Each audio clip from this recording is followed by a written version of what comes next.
Hello, I'm the Game Professor, and welcome to Games is Lit 101. I maintain that the Nintendo DS has one of the most quality, unique, and underappreciated libraries of any console, home or handheld. There's just a ton of original, inventive, and high-quality stuff on the platform that not only largely goes unnoticed, but has rarely been ported to other platforms, partially at least on account of the system's unique two-screen format, making it understandably difficult to port some games made with it in mind.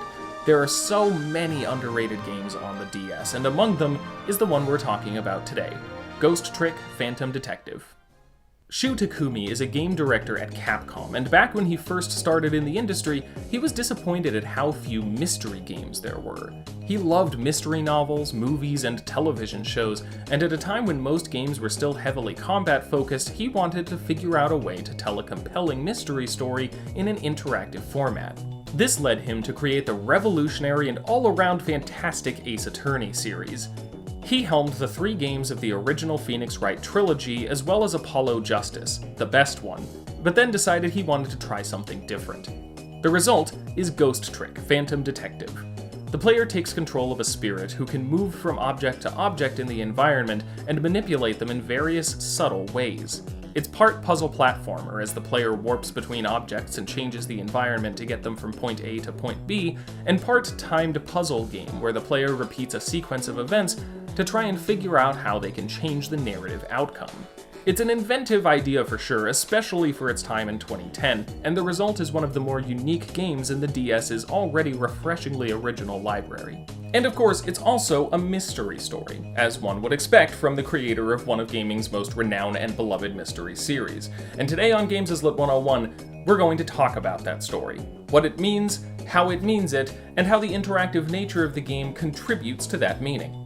I've got to start, as always, by warning that this video is going through the story of Ghost Trick Phantom Detective in its entirety. And since this is a mystery story, it's kind of particularly egregious. The upcoming summary is an extremely truncated and incomplete recounting of this story's many twists and turns.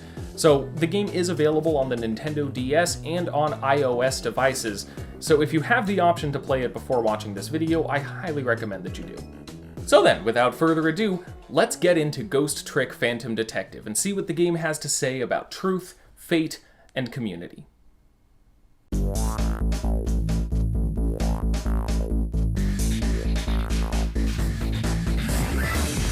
The player finds themselves in the ethereal form of Sissel, a recently murdered man with no recollection of who he is, how he died, or why.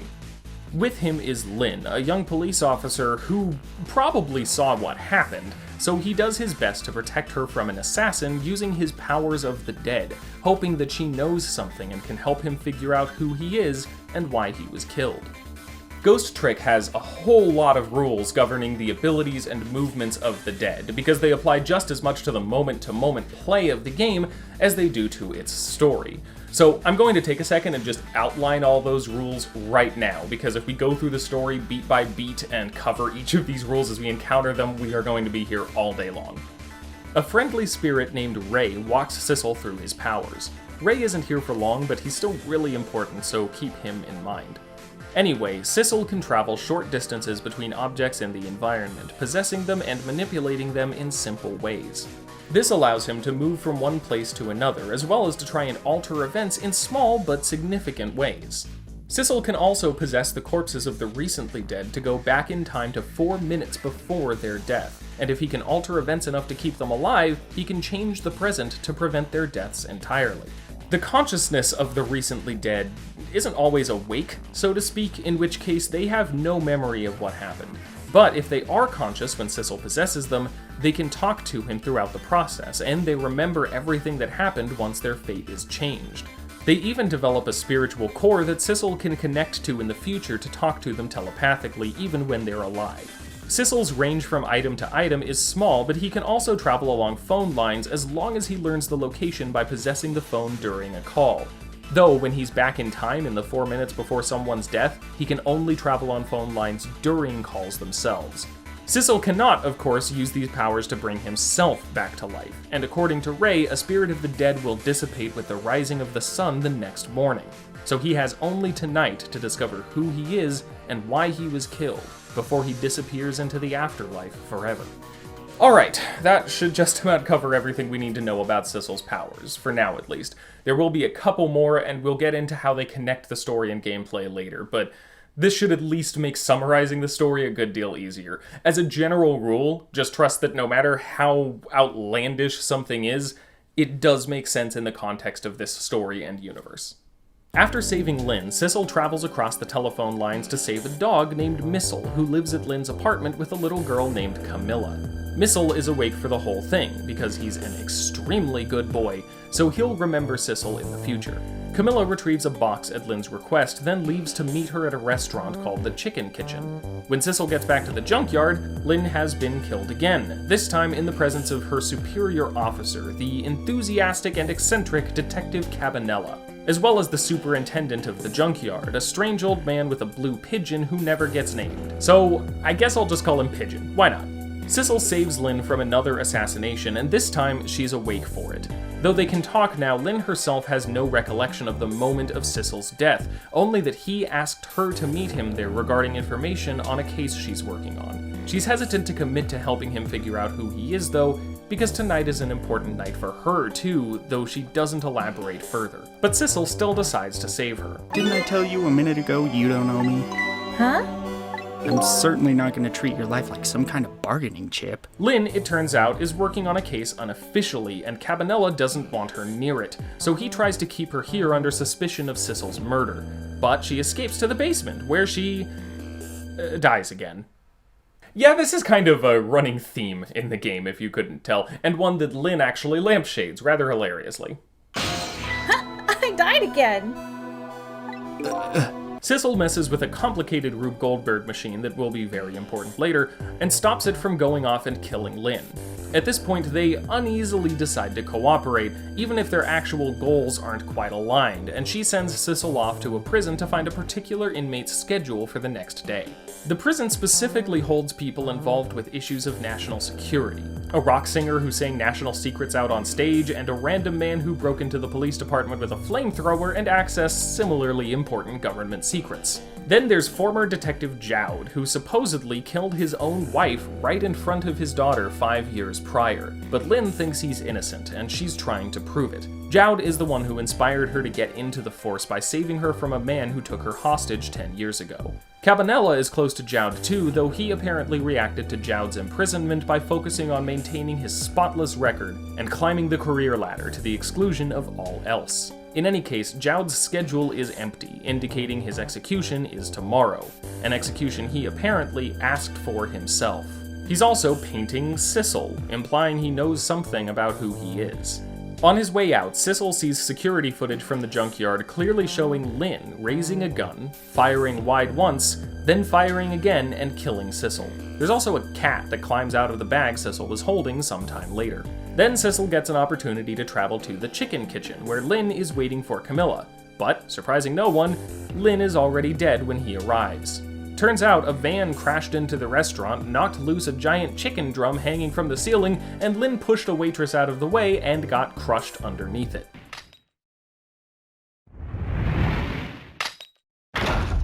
Hey, this game is made by the same guy who wrote the cross-examining a parrot scene. If you didn't come in expecting this kind of lunacy, then well, you should have.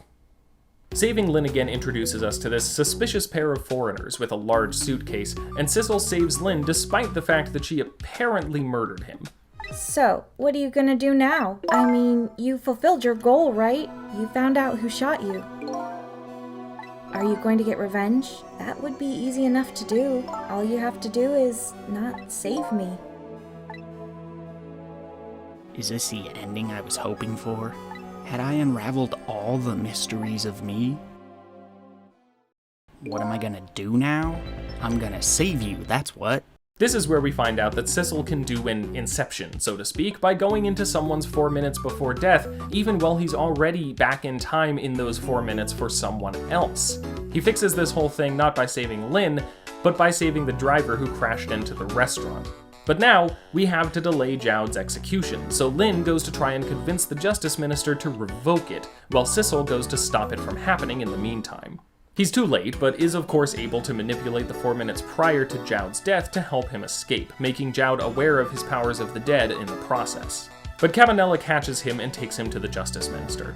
Said Justice Minister, however, is also dead.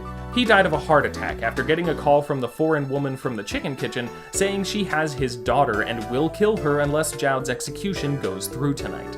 Sissel saves the Justice Minister, adding him to the list of people who know about him and can talk to him, but since the minister is worried for the safety of his daughter, Sissel goes to where the woman called from.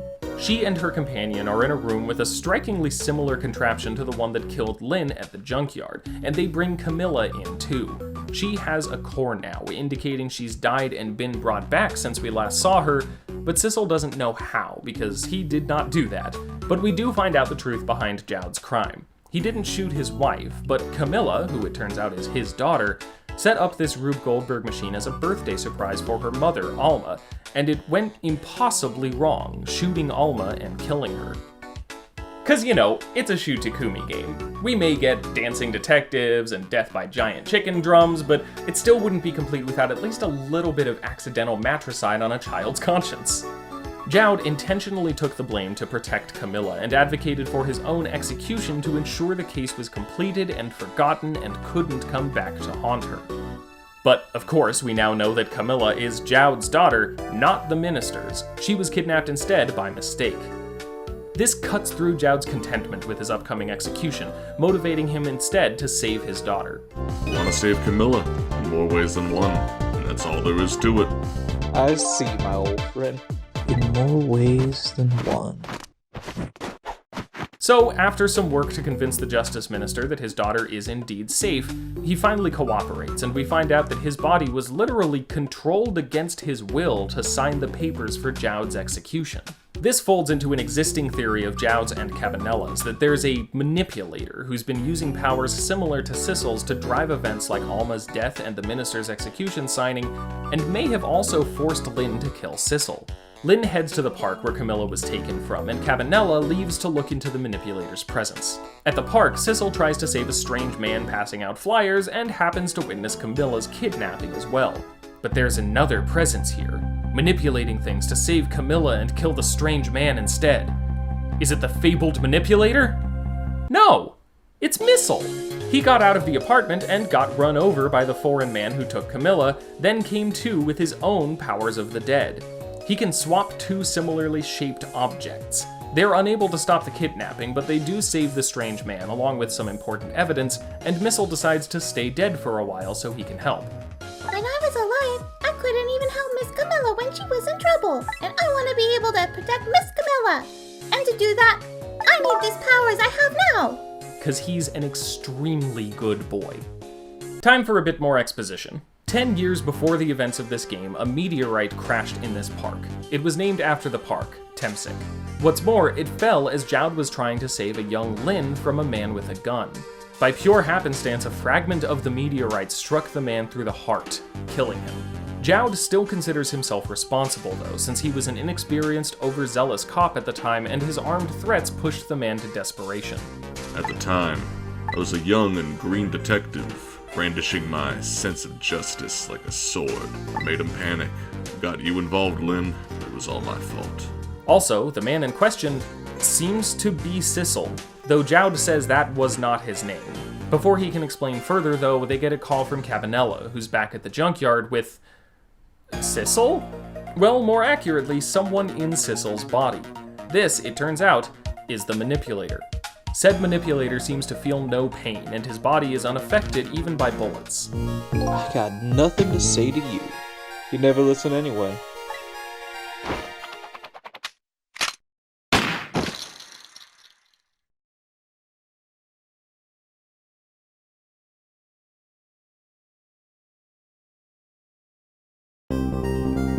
You gods. Sissel saves both Cabanela and Pigeon, bringing them both into the fold in the process.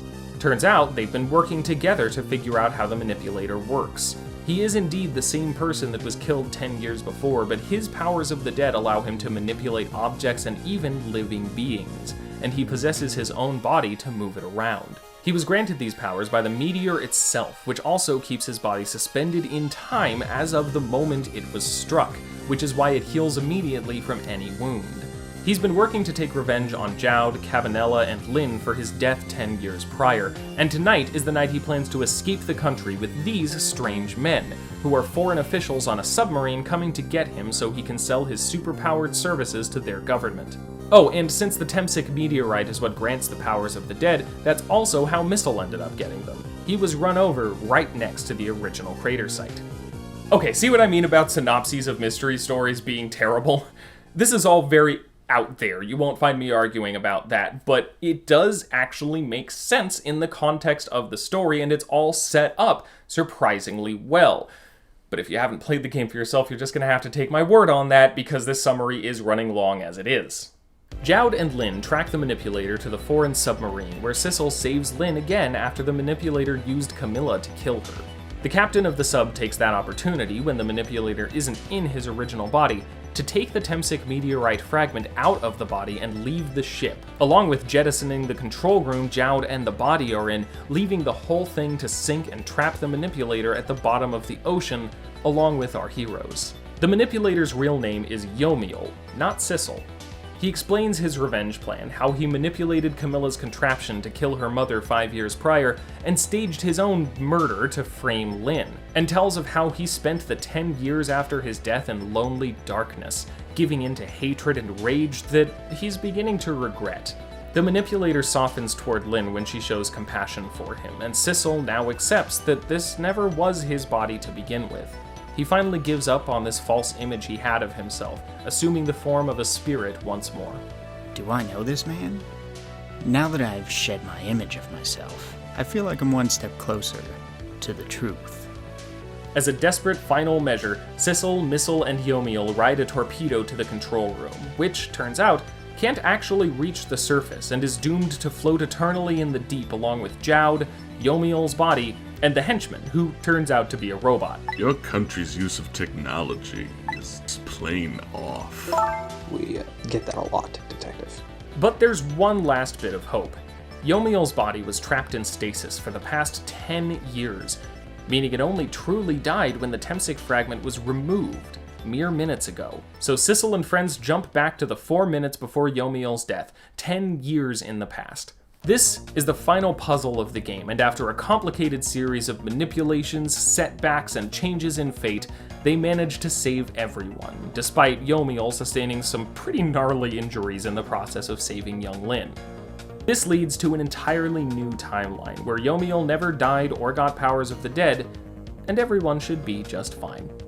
But hold up, we're not done yet. We have even more plot twists to get through before these credits are gonna roll. Who was Sissel after all this? Turns out, he was the cat. He was at Temsic Park when Yomiel was killed, and Yomiel's soul hitched a ride in his body for 5 years or so before he eventually regained his memory. After that, they were companions. Yomiel took Sissel with him to meet with Lynn, planning to frame her by making her shoot him on camera and leaving in Sissel's cat body so Lynn's victim remained ostensibly dead. When Lynn resisted Yomiel's control and missed that first shot, it hit Sissel in the bag, killing him. And since he died in such proximity to Yomiel and his Temsic fragment, he came to with the powers of the dead. Yomiel didn't realize this tragedy until he possessed Sissel's body to leave, and of course, Sissel misunderstood who he was since his own body was still in the bag when he woke up. He saw Yomiel's body and thought it was his own. This has gotta be me, no question about that. After all, do you see any other dead bodies lying around here? But in this new timeline, Yomiel goes to jail and Jowd adopts Sissel after the meteor crash instead. But wait, there's more! Still wondering who Ray was at the beginning of the game? Brace yourselves. It's Missile! Missile Prime, we'll call him, from an even earlier timeline where he was killed in Lynn's apartment, and Sissel didn't help him, and everyone died in the submarine. He used the same trick Sissel did, possessing Yomiel's body to go back 10 years, then waited for those entire 10 years for another opportunity to guide Sissel in the right direction so everyone could be saved. Because Missile is a very good boy. Oh, also he lied about the whole dissolve at daybreak thing. That was just a way to make sure Sissel did all this in time to save everyone. So we see the new timeline, where Yomiel emerges from his prison sentence to reunite with his fiancée, and Jowd and his family celebrate Lynn's promotion to detective along with Cabanela and Missile, and Sissel just enjoys being part of a family. Forever, apparently, because it seems in this new timeline, he got hit with the Temsic fragment and will live an immortal life with these people he cares about. And that is Ghost Trick Phantom Detective, a remarkably bizarre little mystery story with inventive gameplay and fantastic animation. But what does it mean?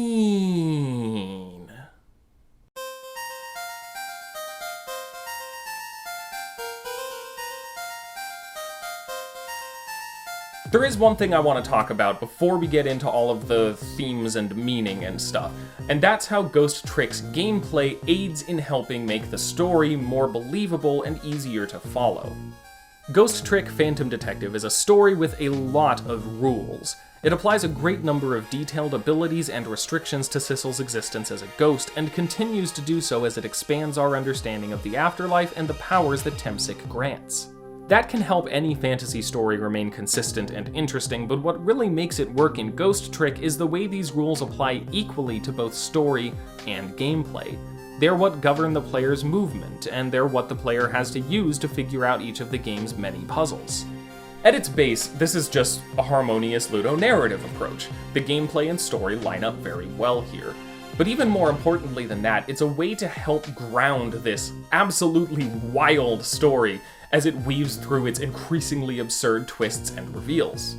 But that's not to say that it's all the work of this harmonious game design. It's also just a really well-written mystery story. As completely ridiculous as it all sounds when it's laid out and summarized like this, pretty much every reveal in this game is set up and foreshadowed well before it comes time to actually reveal it, and the pieces in the end all end up fitting together remarkably well. Even so, though, this story is absolutely bonkers.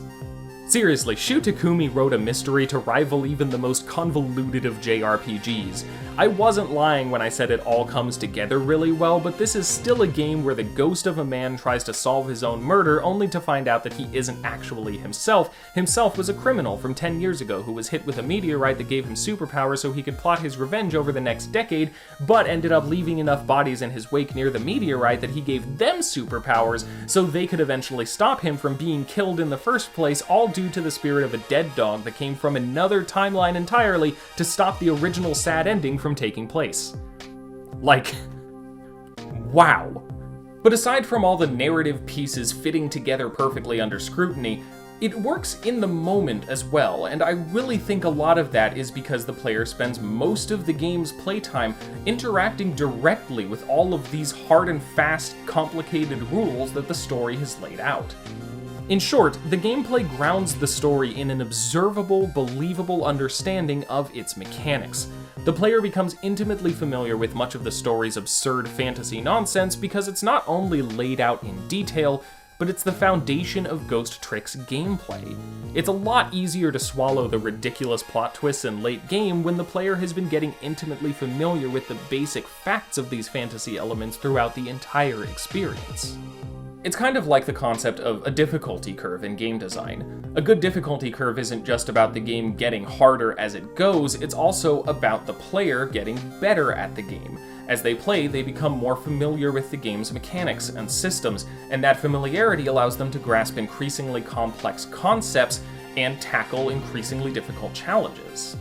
This is like that, but less about mechanical difficulty and more about narrative complexity.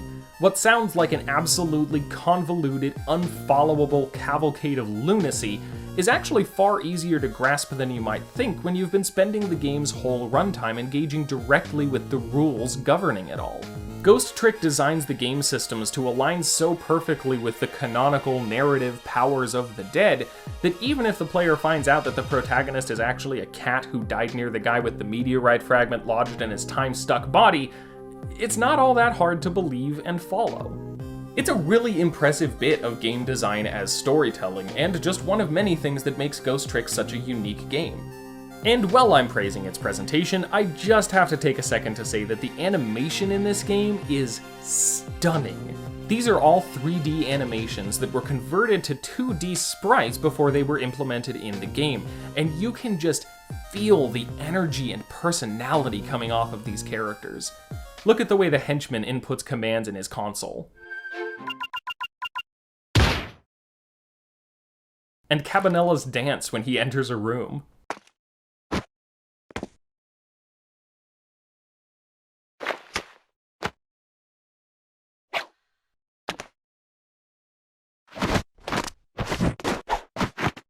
Yeah, nothing like it, baby. And the reaction of the security guard when his pal delivers a cunning insult.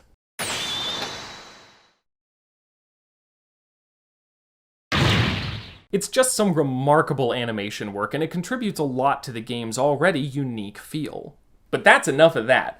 Time to really get into it. What is Ghost Trick Phantom Detective trying to tell the player through its story?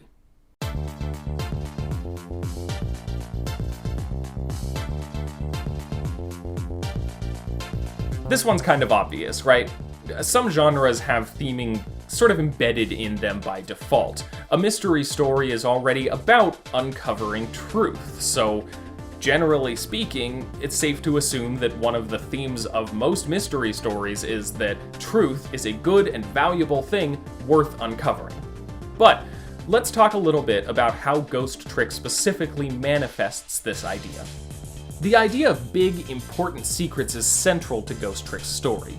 This is also pretty common for mystery stories in general, of course, but there are a lot of ways it can manifest. A malicious lie, a long-buried secret, a well-intentioned fib.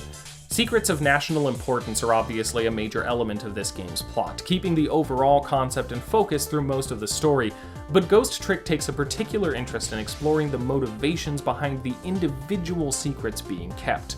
At one point or another, nearly everyone is keeping a secret from someone. Sissel and Missile are probably the only two exceptions. Lynn starts off hiding the details of her pursuits from Sissel out of mistrust, but as she opens up to him, they gain the ability to actually follow through on their goals through cooperation. Cabanella's single-minded rise through the ranks and obsession with a spotless record is thought to be a selfish, single-minded pursuit of power, his secrets kept out of selfishness to the detriment of those he supposedly cares for.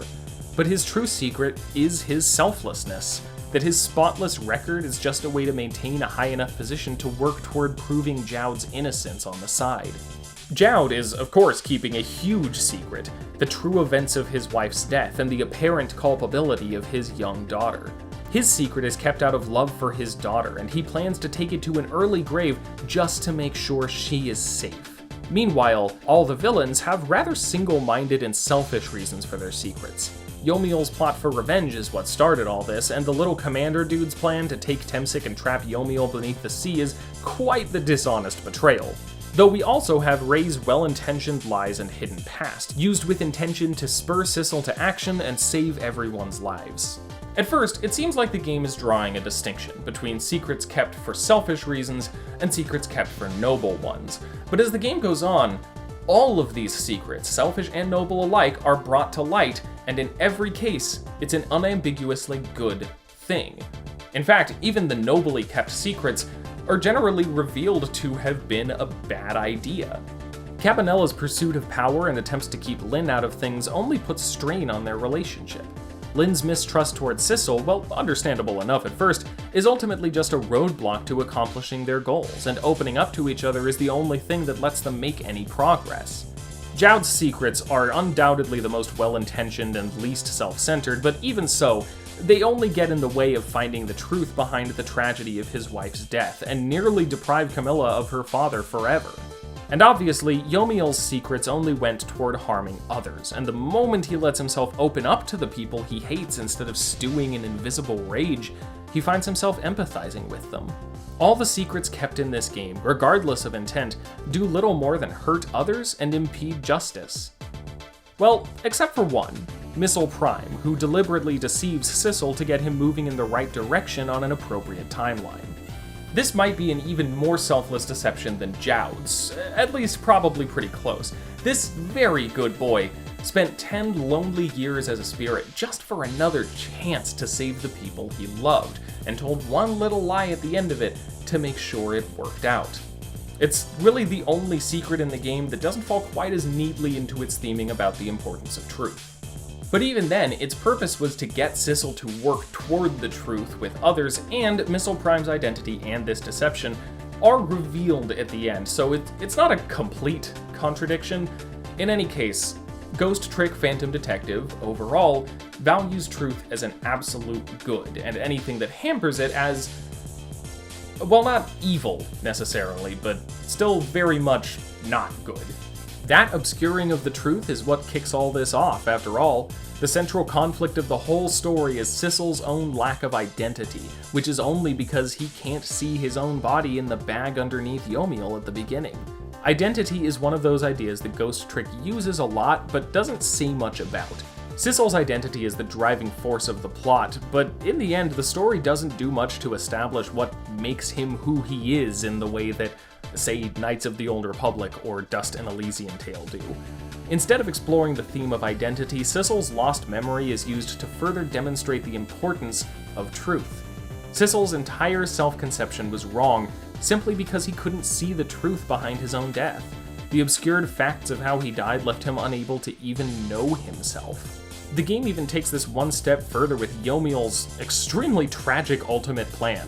His goal in selling his supernatural abilities to a government wasn't to make money, or even just to have his revenge, but to have a Truman Show-style life staged for himself with the government's vast resources, so he could experience a normal life like the one that was taken from him. Yomiel's deepest desire was simply to live his life, and he was content to lie to himself to make that happen. But even that wasn't in the cards for him, and ultimately, allowing Sissel and his posse to uncover the full truth was the only way he could get his life back and live, truly, as himself. Unfiltered truth, Ghost Trick posits, is important not only to uncovering vast supernatural plots, but even to understanding who we are on the deepest individual level. And when it comes down to it, it's not even remotely surprising that the creator of Phoenix Wright Ace Attorney would make another game that values truth in this way. Ghost Trick and Ace Attorney have a lot of parallels, from their inventive approach to interactive mysteries to their logic-based puzzle gameplay, but the games have a lot in common thematically too. Each of the Ace Attorney games approaches its themes from a different angle, but the most consistent commonality is that they view truth as a force that inevitably brings about a just, morally right conclusion. Everything that happens in those games centers around discovering hidden truths so justice can be done, whether those truths are obscured by the deceit of a villain or the good intentions of a victim. Ghost Trick is an extension of this same idea. Truth, no matter how painful or convoluted or risky, is the way toward a good, just, and happy outcome. Anything unknown, whether it's intentionally kept in the dark or just happened to fall there, is to be revealed and used to make a better tomorrow. The game uses the term fate a lot, specifically in regards to successfully changing the past. But I don't think it's referring to the concept of fate necessarily as an intended and preordained series of events, so much as that the fate that you're trying to change is simply how events would naturally unfold if the truth remained buried. There's no force in Ghost Trick trying to maintain any kind of intended order, like the TVA in Loki or the Whispers in the Final Fantasy VII Remake, but inevitably, things will turn out poorly as long as this mystery remains uncovered, and we see the worst-case scenario of this outcome in Missile Prime's backstory. Ghost Trick isn't about fighting fate, per se, but it is about how the only way to truly avert the worst possible outcome is to shine the light of truth on everything you possibly can. But that's not to say that the motivations behind each secret kept are entirely meaningless. In fact, they're rather central to what the game is ultimately about: community.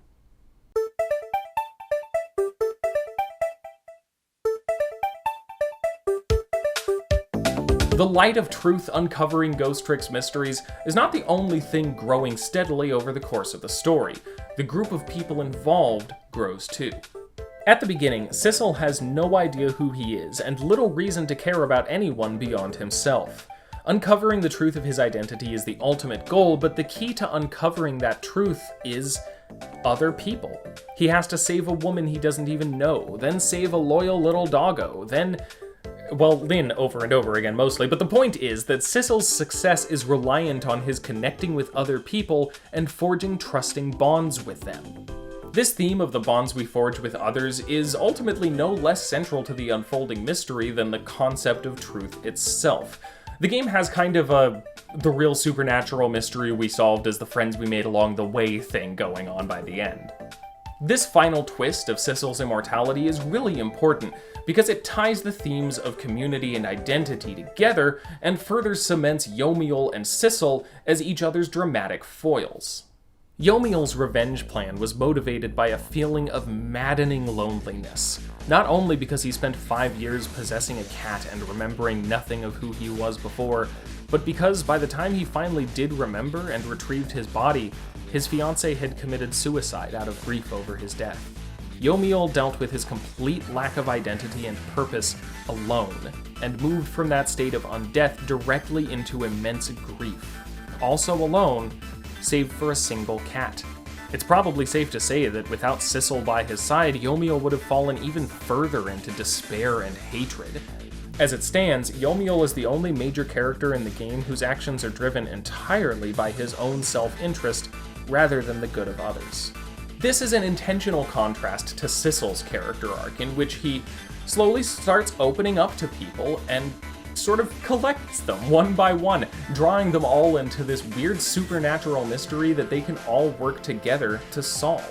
While Yomiel's loneliness pushed him to do horrible things and cause terrible suffering, Sissel's growing community of weirdos led him, and all of them really, to a better future. There's a reason the final puzzle of the game requires Sissel, Missel, and Yomiel to all use their ghost tricks, along with the spirit of Jowd guiding them with insight into the events unfolding in front of them. Ghost Trick believes in the power of friendship, community, and cooperation just as much as it believes in the importance of truth. Working together is how we uncover that truth, and once we understand the reality it illuminates, working together is how we secure a brighter tomorrow. Despite all the zany twists and supernatural shenanigans, Ghost Trick ends with a cat, happily passing time with a found family he's content to just be with for the rest of time. That simplicity of purpose and identity is what the game leaves us with. A happy ending that's only possible because Sissel was able to open himself up and pursue the truth with his friends. And in the end, I think that's the idea that Ghost Trick Phantom Detective wants to leave its players with. That pursuing truth and self-understanding alongside the people we love is the key to our own happy endings. Well, that and loyal time-traveling spirit dogs.